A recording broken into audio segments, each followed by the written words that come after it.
Hello students, welcome in Vijay group. Video देखने के बाद लाइक और शेयर करना ना भूलें।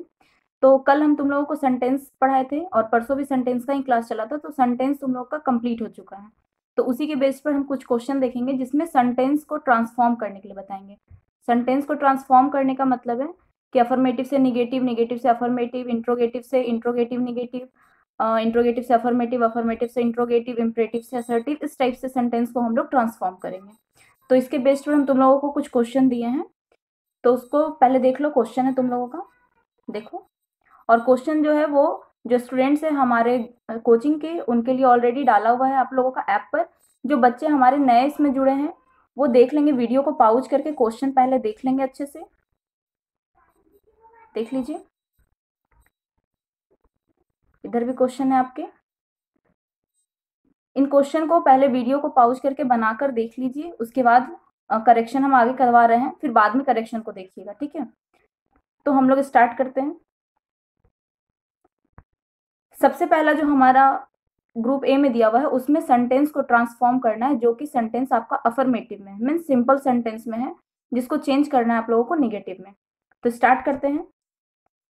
असर्टिव से या फिर अफर्मेटिव से निगेटिव में जब चेंज होता है तो वो सबसे सिंपल होता है। कुछ नहीं, जैसे हमारा सेंटेंस रहता है उसमें हम लोग वो सिर्फ ऑक्सिलरी वर्ब के बाद नॉट लगाकर मेन वर्ब लिखकर आप लोग को ऑब्जेक्ट लिखना होता है। तो देखेंगे, पहला है विवेक इज अ गिफ्टेड चाइल्ड। तो कुछ नहीं, विवेक इज हमारा क्या है, ऑक्सिलरी वर्ब है। तो ऑक्सिलरी वर्ब के बाद हम क्या लगाए हैं, नॉट गिफ्टेड चाइल्ड। मतलब विवेक जो है वो गिफ्टेड चाइल्ड है, और सेकंड में है कि विवेक हमारा गिफ्टेड चाइल्ड नहीं है। ठीक है, पहला क्वेश्चन आप लोगों का। सेकंड देखते हैं, विले सिफ्टन इज अ वाइज मैन। अब देखो, सिफ्टन मतलब क्या होता है, कबीले का सरदार। ठीक है, आगे देखते हैं हम लोग। इसमें भी क्या है, हमारा ऑक्सिलरी वर्ब है, इज क्या है, ऑक्सिलरी वर्ब, जिसको हेल्पिंग वर्ब कहते हैं। उसके बाद हम नॉट लगाने के बाद ऑब्जेक्ट को लिख दिए हैं। सेम हमारा क्वेश्चन नंबर 3 में भी क्या है, ऑक्सिलरी वर्ब के बाद नो है, ऑक्सिलरी वर्ब के बाद नो। फिर देखोगे जो क्वेश्चन नंबर 5 है वो थोड़ी ध्यान देने वाली बात है, देखेंगे। क्वेश्चन नंबर 5 में है सी टीचेस मैथ्स। कहने का मतलब कि ये हमारा जो सेंटेंस है सिंपल सेंटेंस है, लेकिन किसका, इंडेफिनिट का। तो इंडेफिनिट में जो हमारा V1 या V5 होता है उसको जब हम लोग चेंज करते हैं तो वो डू या डज हो जाता है। ठीक है, किस में चेंज होता है, निगेटिव और इंट्रोगेटिव में। ठीक है, सिंपल सेंटेंस में जो हमारा V1 V5 रहता है वो नेगेटिव और इंट्रोगेटिव में जाकर डू या डज हो जाता है। तो क्वेश्चन नंबर 5 को देखेंगे, यहाँ पे है टीचर्स। टीचर्स क्या है, V5। जब हम लोग इसको नेगेटिव में चेंज किए तो यहाँ पर क्वेश्चन में देख रहे हैं कि किसी भी तरह का कोई भी ऑक्सिलरी वर्ब नहीं है, सब्जेक्ट है, मेन वर्ब है और ऑब्जेक्ट है। लेकिन जब हम लोग चेंज कर रहे हैं तो डज हमारा क्या हो गया, ऑक्सिलरी वर्ब हो गया। फिर यहाँ पे हम क्या लगाएं, नॉट। तो ऑक्सिलरी वर्ब हमको क्या लिखना था, डू या डज। तो यहाँ पे शी है तो सी के अकॉर्डिंग यहाँ पे डज हो गया। ठीक है, क्वेश्चन नंबर 6 में भी सेम वही है। देखिए, ये हमारा इंडेफिनिट था, किसका, ये इंडेफिनिट था हमारा प्रेजेंट का। ठीक है, अब क्वेश्चन नंबर 6 जो है वो भी इंडेफिनिट ही है। क्वेश्चन नंबर 6 हमारा इंडेफिनिट है, लेकिन वो इंडेफिनिट किसका है, पास्ट का। तो पास्ट के इंडेफिनिट में क्या होता है, हमारा सब्जेक्ट रहता है, वर्ब का सेकंड फॉर्म रहता है और ऑब्जेक्ट होता है। ठीक है, जब हम लोग उसको चेंज करते हैं तो ये जो हमारा वर्ब का सेकंड फॉर्म होता है ये चेंज होकर डिड हो जाता है। ठीक है, तो यहाँ पर है कॉन्टेक्टेड, तो ये हमारा वर्ब का सेकंड फॉर्म है। तो नॉट तो हम लिखे, लेकिन नॉट के पहले हमको ऑक्सिलरी वर्ब चाहिए था जो कि हमारा डिड हो गया। ठीक है, ये था हमारा क्वेश्चन नंबर 6। 7 सेम इजी है, ही इज सिंगिंग। इसमें हमारा ऑलरेडी ऑक्सिलरी वर्ब क्या है, प्रेजेंट है। तो यहाँ पे ऑक्सिलरी वर्ब के बाद हम लोग लिखते हैं क्या, नॉट। ठीक है, तो हमारा जो टाइप ए था वो कंप्लीट हो गया। टाइप बी को देखते हैं। टाइप बी में हमारा क्या है, इसमें हमारा इंट्रोगेटिव सेंटेंस है। कैसा इंट्रोगेटिव है, यस नो टाइप है। देखो, does he come here to play. तो जब क्वेश्चन पूछा जा रहा है क्या वो यहाँ खेलने आया था, तो आंसर हाँ या ना में होगा। मतलब ये जो हमारा इंट्रोगेटिव है वो यस नो टाइप है। ठीक है, तो इसमें जो हमारा इंट्रोगेटिव यस नो टाइप है उसको बस नेगेटिव में चेंज कर देना है। तो देखेंगे, does he come here to play, तो डज ही नॉट लिखे हैं। ठीक है, इसको एक और तरह से बना सकते हैं, डज के बाद भी नॉट लिख सकते हैं, उसके बाद सब्जेक्ट, फिर जैसे आगे होता है वो। तो डज और नॉट जब हमारा साथ में रहेगा तो उसको हम लोग डजंट लिखते हैं। ठीक है, सारे में ये केस अप्लाई हो सकता है तुम्हारा, चाहे वो क्वेश्चन नंबर 1, 2, 3, 4 और 5 आपका नेक्स्ट पेज में है। तो यहाँ पे does he come here to play, तो does he not come here to play, तो तुम चाहो तो यहाँ पे अल्टरनेट भी कर सकते हो। ठीक है, सेकंड में भी वही है, do they always play cricket, तो सेकंड में क्या हो गया, do they not always play cricket, तो इसमें भी हमारा सब्जेक्ट और नॉट जो है वो अल्टरनेट हो सकता है। नेक्स्ट क्वेश्चन हम लोग देखेंगे, डिड है हमारा, पहला और दूसरा था डज और डू, मतलब ये प्रेजेंट का था हमारा। अब है डिड, अभी ए टाइप में बताया आप लोग को डू डज डिड का यूज, कि डू और डज प्रेजेंट के इंडेफिनिट में होता है और डिड हमारा पास्ट के इंडेफिनिट में होता है। तो यहाँ पे डिड है, तो did he not call you at night, तो यहाँ पर भी आप नॉट को और सब्जेक्ट को क्या कर सकते हैं, अल्टरनेट कर सकते हैं। याद रखिएगा जब भी डू डज डिड है और उसके बाद अगर नॉट है तो अपॉस्ट्रोफी देके उसको डिडंट, डजंट और डोंट कर सकते हैं। ठीक है, क्वेश्चन नंबर 4 है अब हमारा, does our family love to have idli in breakfast, तो इसमें भी हमारा does our family not love to have idli in breakfast, तो आप फैमिली और नॉट जो है उसको अल्टरनेट कर सकते हैं। ठीक है, नेक्स्ट देखते हैं। नेक्स्ट है हमारा, did you invite him on your birthday, तो यहाँ पे क्या हो जाएगा, did you not invite him on your birthday, तो यहाँ पे डिड यू नॉट है तो आप इसको अल्टरनेट कर सकते हैं। मीन्स कहने का मतलब है कि जब भी हमारा नेगेटिव में होता है तो अगर सिंपल सेंटेंस है, मीन्स ये अगर हमारा इंट्रोगेटिव नहीं है, सिंपल सा कोई सेंटेंस उसको नेगेटिव में चेंज कर रहे हैं, तो हमेशा ऑक्सिलरी वर्ब के बाद हमारा नॉट आता है। जब हमारा इंट्रोगेटिव में होता है तो ऑक्सिलरी वर्ब पहले आ जाता है, फिर सब्जेक्ट आता है, फिर नॉट, या फिर हम ऑक्सिलरी वर्ब के बाद भी लिख सकते हैं अगर हम चाहें तो, कोई दिक्कत नहीं है। चलिए अब हम लोग देखते हैं सी टाइप। तो सी टाइप में क्या है, हमारा सेंटेंस जो है वो हमारा अफर्मेटिव में या नेगेटिव में भी हो सकता है, लेकिन अभी हमारे सारे सेंटेंस जो है वो अफर्मेटिव है, मीन्स पॉजिटिव सेंटेंस है।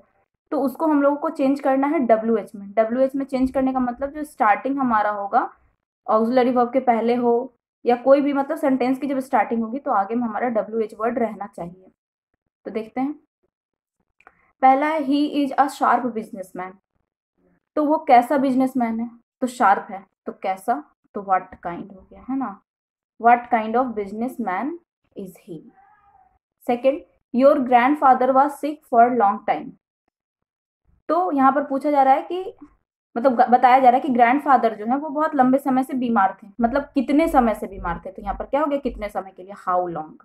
अब यहाँ पे वॉज था तो यहाँ वॉज हो गया, फिर योर ग्रैंडफादर सिक फॉर। ठीक है, अब थर्ड देखते हैं, चिल्ड्रेन वेयर मेकिंग नॉइज, तो चिल्ड्रेन क्या कर रहे थे, तो क्या कर रहे थे। ठीक है, कौन कर रहे थे, तो चिल्ड्रेन कर रहे थे, और वेयर था तो वेयर का वेयर हो गया।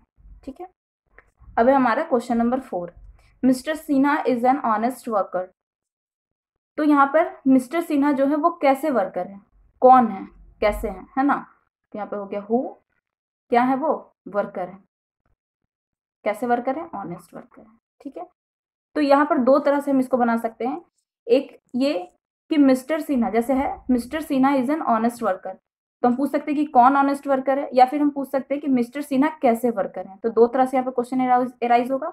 तो एक टाइम पे मिस्टर सिन्हा जो है हमारे वो सस्पेंडेड हो जाएंगे, तो उसके लिए हम हु का इस्तेमाल करेंगे, और अगर हमको पूछना है ऑनेस्ट वर्कर है तो मिस्टर सिन्हा कैसे वर्कर है, तो व्हाट काइंड ऑफ यूज करेंगे। ठीक है, लास्ट देखते हैं, डॉक्टर्स वर्क वेरी हार्ड, तो डॉक्टर कैसा काम करते हैं, हाउ डू डॉक्टर या डॉक्टर्स वर्क।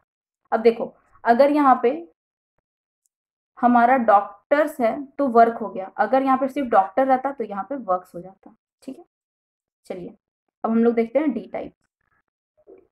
डी टाइप में तुम लोगों को क्या करना था, तुम्हारे पास क्वेश्चन ऑलरेडी पहले से कॉपी पे लिख लिए होगे, तो डी टाइप में ऊपर में हेडिंग भी डाले होगे। तो डी टाइप में है तुम्हारा कि जो हमारा सेंटेंस है उसको नेगेटिव में तो चेंज करना है, लेकिन उसकी मीनिंग चेंज नहीं होनी चाहिए।